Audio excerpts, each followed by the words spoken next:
According to the latest evidence, Andy Coulson, the former editor of the News of the World, who became the Prime Minister's top spin doctor, chaired meetings at which phone hacking was openly discussed. It comes in a letter from the paper's former royal editor Clive Goodman, who was sacked after being jailed for intercepting voicemail messages, as he tried to get his job back.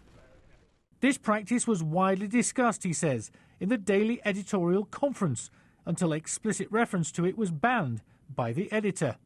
If Clive Goodman's letter is accurate, and we don't know that yet, it's an allegation from Clive Goodman, but if it's accurate, the whole foundation of the company's defence for the last 3 years collapses.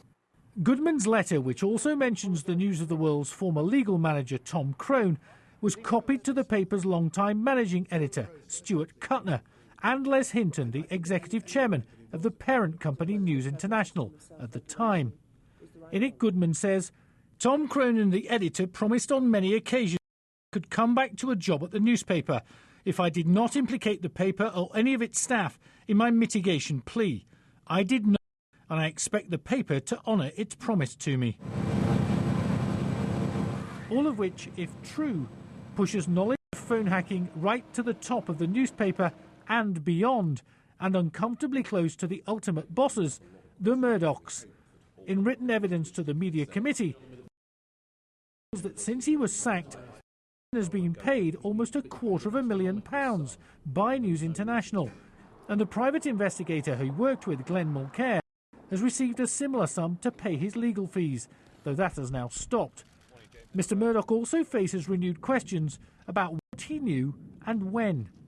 What is plain is that we are receiving accounts that are completely different and contradict each other at various points, and not in a number of areas they can't both be right.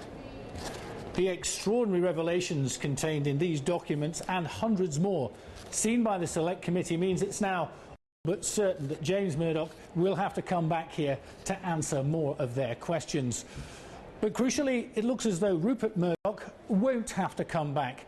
The committee believes that there was no way that he could have known of the detail of what was going on at just one of his newspapers. The first people to reappear before the committee include the News of the World's last editor Colin Myler and Tom Crone, the lawyer, who both contradict James Murdoch's evidence to MPs last month. They and two other former executives will be quizzed on September the 6th.